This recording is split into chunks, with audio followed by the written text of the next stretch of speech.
আল্লাহ আমার রব, এই রবি আমার সব। দামে দামে তুন মনে তারি অনুভব।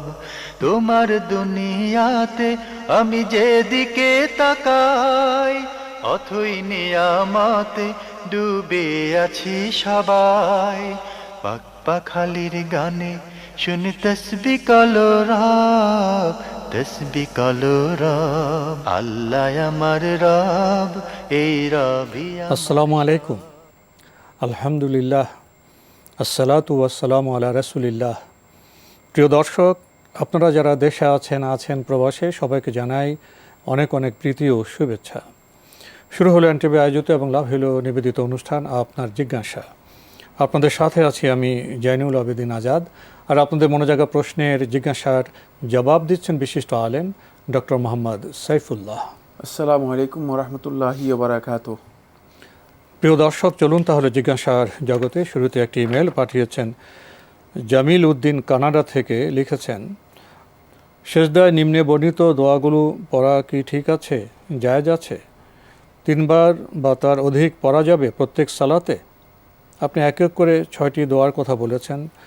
রব্বানা আতিনা ফিদ দুনিয়া, এরপরে আস্তাগফিরুল্লাহ, এরপরে রাব্বির হামহুমা, এরপরে লা হাওলা ওয়ালা কুওয়াতা, এরপরে ইয়া হাইয়্যু কাইয়্যুমু বিরহমাতিকা, এরপরে আল্লাহুম্মা ইন্নাকা আফু। এগুলি কি পড়া যাবে? সেজদায় এগুলো পড়তে পারবেন, সেজদায় দোয়া করে পড়তে পারবেন। জি পারবেন জি পড়তে পারবেন। প্রিয় দর্শক, আমরা জানলাম। আমাদের হাতে আরও একটি ইমেল পাঠিয়েছেন মোস্তাক আহমেদ, নরসিংদী ঘোড়াশাল থেকে। লিখেছেন, আমি আপনার জিজ্ঞাসা অনুষ্ঠানে নিয়মিত দর্শক। আমার আজকের কিছু প্রশ্ন।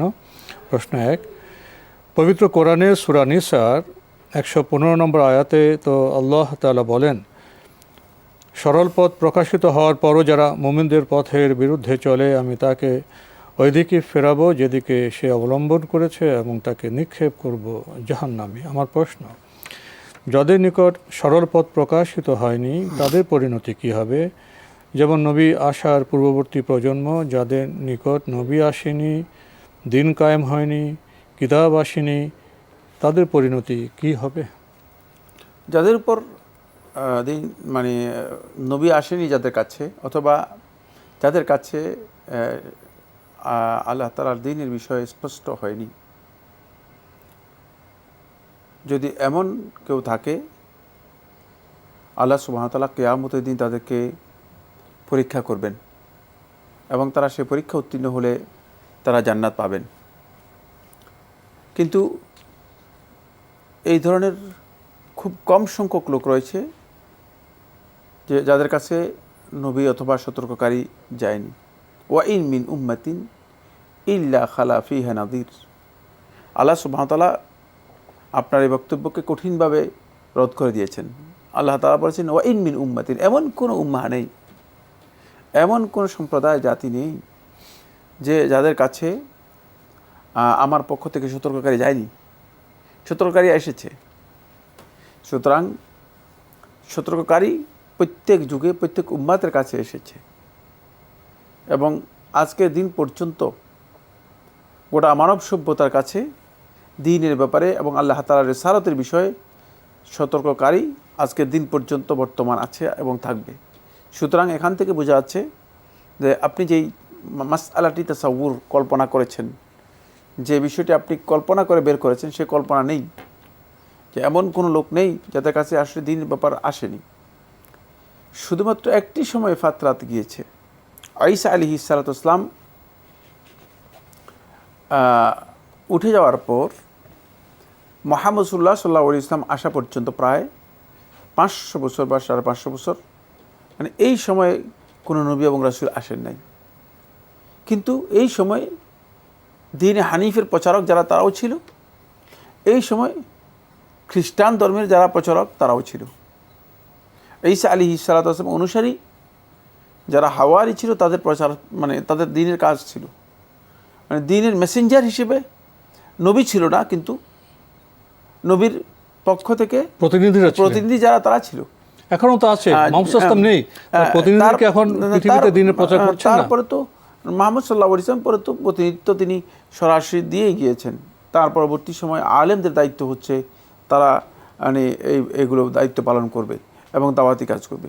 ফলে এমন কোনো উম্মাহ নেই যে যাদের কাছে আসলে সত্যিকার সতর্ককারী আল্লাহর পক্ষ থেকে আসেনি, সতর্ককারী এসেছে।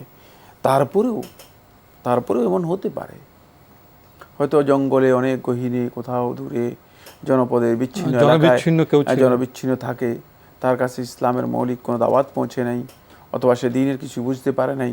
যদি এমন ব্যক্তি হয়, আল্লাহ সুবহানাহু ওয়া তাআলা যেহেতু জুলম করবেন না, কিয়ামতের দিন তাকে অবশ্যই পরীক্ষা করে আল্লাহ সুবহানাহু ওয়া তাআলা জান্নাত জাহান্নামের ফয়সালা করবেন। আমরা জানলাম বিষয়টি সম্পর্কে। প্রিয় দর্শক, আমাদের হাতে আরও একটি ইমেল পাঠিয়েছেন মোহাম্মদ গোলাম রাব্বি। লিখেছেন, যেসব মসজিদে বিদাত হয় এবং ইমাম কর্তা ব্যক্তিবর্গ বিদাতে লিপ্ত, সে সকল মসজিদে দান করা যাবে কি? ধন্যবাদ। বেদাত যে সমস্ত মসজিদে হয়ে থাকে সেই মসজিদগুলোতে দান না করাই উত্তম। এটা হলো কমন মাসআলা। যে মসজিদগুলোতে বেদাত হয়ে থাকে, বেদাতকে প্রমোট করার জন্য সেই মসজিদগুলোতে দান করা, এটি না করাটাই উত্তম। কিন্তু বেদাতের আসলে ধরন এক নয়, সবগুলোর মানে প্রক্রিয়া বা পদ্ধতি একই জিনিস নয়, মাত্রাও এক নয়। সেখানে যদি বেদাতের মানে এমন পর্যায়ের বেদাত হয় যে বেদাতের শিরক এবং কুফরি রয়েছে, তাহলে ওই ধরনের মসজিদে কোনোভাবেই ইমানদার ব্যক্তি সাহায্য করতে পারবে না, জিতেও পারবে না। কিন্তু যদি বেদাত এমন হয়ে থাকে যেগুলো মাত্রাগত দিক থেকে মানে ছোট হালকা, যদিও বেদাত খুব বেশি হালকা জিনিস নয়, তারপরেও বেদাতের ধরনের কারণে কিছুটা হালকা হতে পারে, তারা অজ্ঞতার কারণে হতে পারে। যদি এমন হয়ে থাকে তাহলে সেক্ষেত্রে যদি তিনি মনে করেন যে এই মসজিদগুলোতে যদি তিনি সহযোগিতা করেন, দান করেন, তাহলে তাদেরকে তিনি ইসলামের ব্যাপারে কি করতে পারবেন, কিছু না কিছু বুঝাতে পারবেন, সংশোধন করতে পারবেন, অথবা সেখানে তার একটা সম্পর্ক থাকবে, তার একটা অবস্থান তৈরি হবে, যে অবস্থানের মাধ্যমে তিনি মানুষদেরকে হেদায়েতের দিকে ডাকতে পারবেন, মানুষদেরকে বলতে পারবেন যে এই কাজগুলো সঠিক নয়। এর মধ্যে হয়তো দুজন লোক উপকৃত হোক, অসুবিধা নেই, কিন্তু কিছু ফায়দা হবে, এর মধ্যে কিছু দিনের ফায়দা আছে। যদি এমন হয় থাকে তাহলে সেক্ষেত্রে তার জন্য দান করা জায়েজ আছে, তিনি দান করতে পারেন, জায়েজ আছে। কিন্তু সমস্যা হচ্ছে ওই জায়গায় বেদাতের পর্যায়ে ও মাত্রা সম্পর্কে আমাদের অনেকের জ্ঞান নেই। যারা ফতোয়া দিচ্ছেন তাদের মধ্যে অনেকেই এই ধরনের ফতোয়া দিচ্ছেন যে মানে যে কোনো একটা বেদাত হইলেই এই বেদাতি মসজিদ আর 1 টাকাও দেওয়া জায়েজ নেই। এই জায়গায় কিন্তু বড় ধরনের সমস্যা রয়েছে। বেদাতের জানতে হবে যে বেদাতটা কোন পর্যায়ের বেদাত, এটা ইসলামী শরীয়তের মধ্যে কি কুফরি পর্যায়ের বেদাত, শিরকি পর্যায়ের বেদাত, নাকি বেদাতটা এমন পর্যায়ে যেটা মানে হয়তো আলেমদের মধ্যে ইখতিলাফ হয়েছে। যদি ইখতিলাফ হয়েছে এমন কোনো পর্যায়ের বিষয় হয়ে থাকে, মানে আলেমদের ইখতিলাফের কারণে কিন্তু একদল বলেছেন বেদাত, আরেকজন বলেছেন বেদাত নয়, তাহলে সেটাকে আপনি বেদাতি মসজিদ হিসেবে চিহ্নিত করে এখানে যদি আপনি বলেন যে টাকা দেয়া অথবা সহযোগিতা করা জায়েজ নেই, এই কাজগুলো সঠিক নয়। এই বিষয়ে সুনির্দিষ্ট প্রশ্ন আসলে আমরা আরও স্পষ্ট করতে পারতাম যে কোন ধরনের বেদাত, বেদাতের পর্যায়টা কি, মাত্রা কি। আমরা জানলাম বিষয়টি সম্পর্কে। প্রিয় দর্শক আরও লিখেছেন, কোরআন মাজিদ স্পর্শ করে শপথ বা কসম করা কি জায়েজ? এ ধরনের কসম বা শপথ ভঙ্গের কি কাফারা দিতে হয়? যদি কেউ কসম করে থাকেন কোরআন মাজিদ স্পর্শ করে, তাহলে তার কসম যদিও মানে ইসলামী শরীয়তে বৈধ নয়, কিন্তু কসম হয়ে যাবে, যেহেতু কসমের মানে মান গ্রহণ করে থাকে আল্লাহর কালাম, সেক্ষেত্রে ওই ব্যক্তি এই কসমের কাফারা দিতে হবে।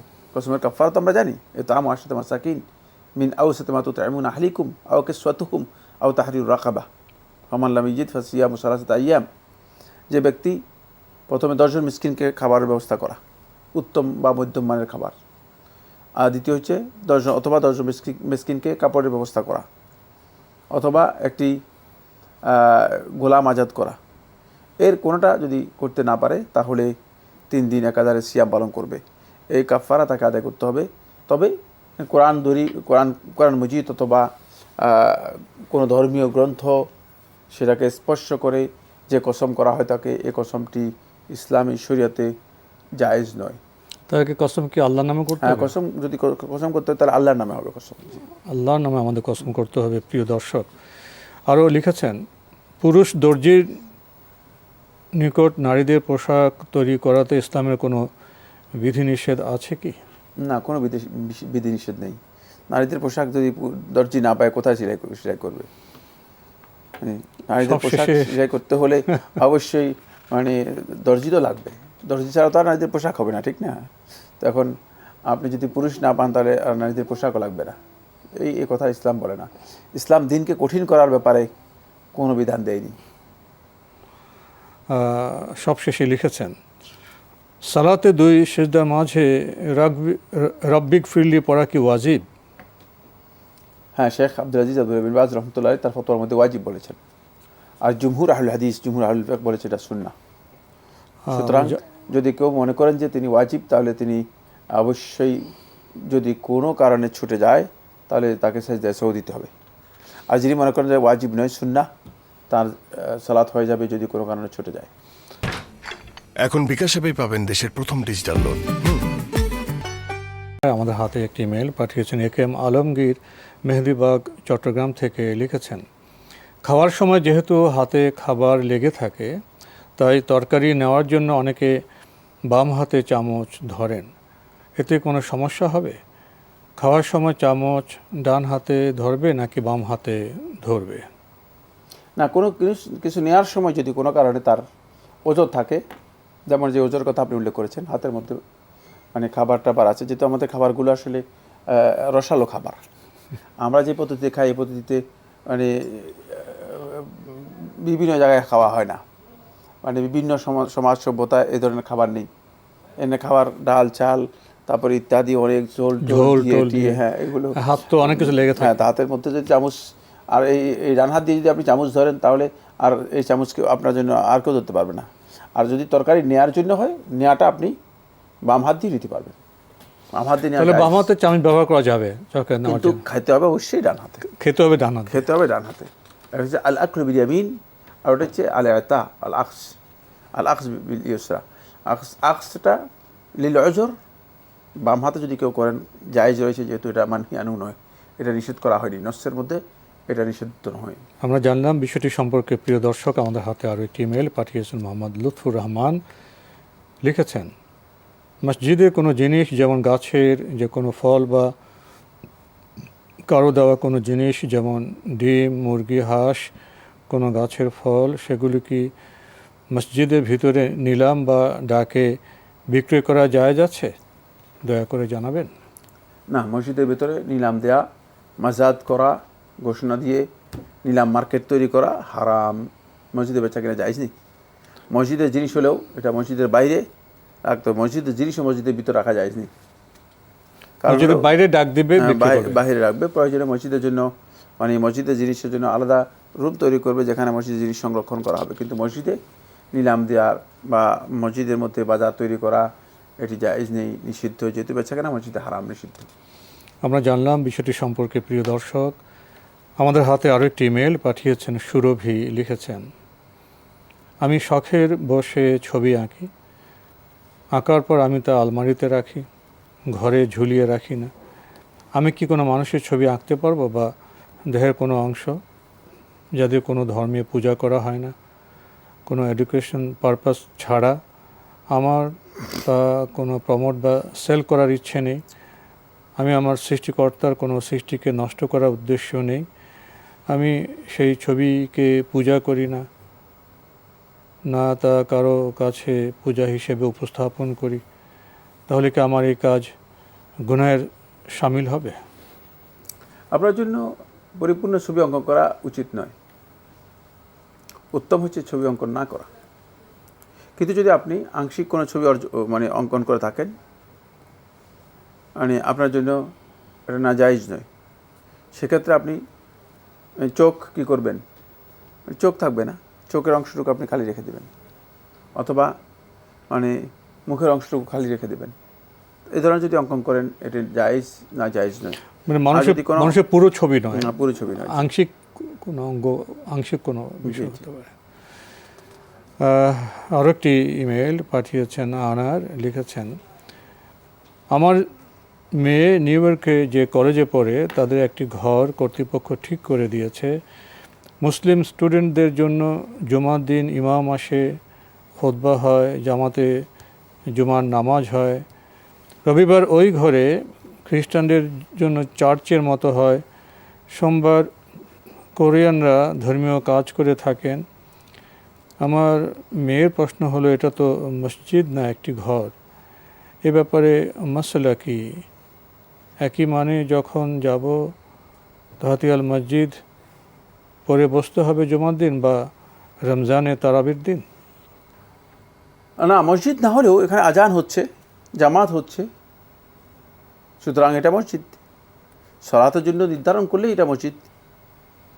মা ওয়াইদালিস সলাত, যেটা সলাতের জন্য তৈরি করা হয়েছে বা সলাতের জন্য যেটা নির্ধারণ করা হয়েছে সেই জায়গায় মসজিদ। এখানে বড় বিল্ডিং থাকতে হবে এটা শর্ত নয়। সুতরাং এখানে যখন আপনি আসবেন তখন আপনি তাহিয়াতুল মসজিদ পড়বেন। আর যেহেতু জামাত হচ্ছে, আজান হচ্ছে, তাহলে এটা বাড়ি হলেও মসজিদ, কোনো অসুবিধা নেই। এখানে আপনি তাহিয়াতুল মসজিদ পড়ে বসবেন, কারণ একটা ভিন্ন হুরমত রয়েছে, ভিন্ন মর্যাদা রয়েছে। এখানে সালাত আদায় করা হয়ে থাকে আল্লাহর সন্তুষ্টির জন্য, এটা ভিন্ন মর্যাদা রয়েছে। এটা মানে নিজস্ব ঘরের মতো নয়। আপনি ঘরের মধ্যে সালাত আদায় করলে সেটাও, যেখানে সালাত আদায় করে থাকেন সেটাও মানে নামাজের জায়গা, কিন্তু নামাজের জায়গা হলেও এটা ঘর, যেহেতু এটাকে আপনি আলাদাভাবে তাখসিস করেন নাই, নির্দিষ্ট করেন নাই মসজিদ হিসেবে, মানে সলাতের জায়গা হিসেবে। আর এর জন্য আজানও দেওয়া হয় না, অথবা এর জন্য কোনো জামাতও করা হয় না। এই জন্য এটা মসজিদ নয়, ঘরটা মসজিদ নয়। কিন্তু যেটাকে ঘর থেকে আলাদা করে মানে সলাতের জন্য নির্দিষ্ট করে দেওয়া হয়েছে, তাখসিস করা হয়েছে সলাত আদায় করার জন্য, এবং আজান হয়ে থাকে, জামাত হয়, লোকেরা উপস্থিত হয়, এটা মসজিদ। এই ঘরের বৈশিষ্ট্য হলো জুমার দিন সেখানে মুসলমানদের জন্য সালাতের আয়োজন করা হয়, রোববারে ওই ঘরে খ্রিস্টানদের জন্য চার্চের মতো আয়োজন করা হয়, সোমবারে কোরিয়ানদের জন্য তাদের ধর্মীয় কাজের মতো করে আয়োজন করা হয় একই ঘরে। এখানে সালাত আদায় করাই জায়েজ নেই। ওটা আমি তো মানে আমি মনে হচ্ছে একটা ঘর আছে যেখানে মুসলমানরা নিউ ইয়র্কে একটি কলেজ কর্তৃপক্ষ একটি ঘরকে ঠিক করেছে, সেখানে জুমার দিন মুসলমানদের ব্যবস্থা হয়, রোববার খ্রিস্টানদের জন্য ব্যবস্থা হয়, সোমবার দিন কোরিয়ানদের জন্য ধর্মীয় কাজের ব্যবস্থা হয়। না, ওই জায়গাতে মুসলিমরা সালাত আদায় করবে না, মুসলিমদের জন্য সালাত আদায় করা হারাম। আমরা মুসলিমরা অন্যদের, যেখানে আল্লাহ রাব্বুল আলামিনের অবাধ্যতা হয়ে থাকে, সেখানে মুসলিমরা আল্লাহ তাআলার তাআতের আনুগত্যের কাজ করতে পারে না। আমরা জানলাম বিষয়টি সম্পর্কে। প্রিয় দর্শক, আমাদের হাতে আরও একটি ইমেল পাঠিয়েছেন ফাহিম চৌধুরী, খিলগাঁও, ঢাকা থেকে। লিখেছেন, কেউ উপকারী কিছু করার বিনিময়ে যদি টাকা বা বিনিময় গ্রহণ করে, তবে তাতেও কি সে সওয়াব পাবে? যেমন কেউ একজন অসংখ্য ছাত্রছাত্রীদের দ্বীনী শিক্ষা দিয়েছে এবং বিনিময়ে টাকা নিয়েছে, এক্ষেত্রে কি শিক্ষক ব্যক্তিটি সওয়াব পাবে? এটা নির্ভর করছে তার নিয়তের উপর। যদি তিনি কাজটা আল্লাহর সন্তুষ্টির জন্য করে থাকেন এবং এর পাশাপাশি তিনি যদি কোনো কারণে মানে অনারিয়াম এখান থেকে নিয়ে থাকেন, যেমন শিক্ষা দিয়েছেন, দ্বীনী জ্ঞান দিয়েছেন, কোরআন শিখাইছেন, অথবা ইসলামের জ্ঞান মানুষদেরকে দিয়েছেন, কিন্তু তিনি কিছু সম্মানীয় নিয়েছেন, কিন্তু তার অন্তর্মধ্যে ইখলাস ছিল, এটা আল্লাহর জন্য করেছেন, শুধুমাত্র দুনিয়ার জন্য নয় বা এই টাকার জন্য নয়, আল্লাহর সন্তুষ্টির জন্য, করেছেন। প্রয়োজনে কিছু অর্থ নিয়েছেন, চলতে হবে তো, প্রয়োজনে কিছু সম্মান নিয়েছেন, তাহলে তিনি সওয়াব পাবেন। কিন্তু কোনো ব্যক্তি যদি এই কাজ করে এবং এই কন্ট্রাক্ট করে যে আমি এই কাজ করব, আমাকে এই বিনিময় দিতে হবে, মানে এই বিনিময়কে যদি সে একমাত্র টার্গেট হিসেবে গ্রহণ করে এবং বিনিময়ে কাজ করে থাকে এবং অন্তরের মধ্যে আল্লাহ রাব্বুল আলামিনের সন্তুষ্টি তার কোনো সওয়াবের কোনো উদ্দেশ্য না থাকে, তাহলে সে ব্যক্তি সওয়াব পাবে না। তাহলে নিয়তটা এখানে ইম্পর্টেন্ট, খুবই গুরুত্বপূর্ণ বিষয়। নিয়ত অবশ্যই এখানে পুরোটাই মাহাল্লু নজর, মানে আল্লাহর দৃষ্টি থাকবে অন্তরের দিকে। জি, আমরা জানলাম বিষয়টি সম্পর্কে। প্রিয় দর্শক আরও লিখেছেন, আজান বা ইকামা দেওয়ার ক্ষেত্রে যখন হাইয়া আলাস সালাহ বলে, তখন মুয়াজ্জিন সাহেবদের দেখা যায় মাথাটা একটু ডান দিক করে তারপর বলেন আবার হাইয়া আল ফলাহ বলার সময় মাথাটা একটু বাম দিক করে তারপর বলেন, এটা কি কোনো হাদিস দ্বারা প্রমাণিত? হ্যাঁ, এই মর্মে একটি আসার বর্ণিত হয়েছে।